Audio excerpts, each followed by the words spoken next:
Ito na ang Green garlic pakbet pennebat na with lima beans. Igisa ko muna yung karne, yung taba. Gagawin natin parang chicharon. Yung oil na galing sa baboy. Papalitan ko siya ngayon ng olive oil. 2 cloves of garlic. Kamatis na may konting luya. Lalagyan ko muna ng konting bagoong. Konting chicken powder. Ilalagay ko na ang dahon ng bawang.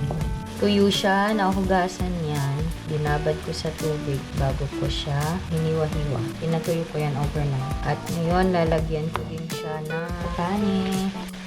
Halu-haluin. Nagtubig na siya ng konti. Ayan. Luto na. Luto na ang bawang. Pinakbet. Nanganin. Pinakbet na bawang at dapatanin na.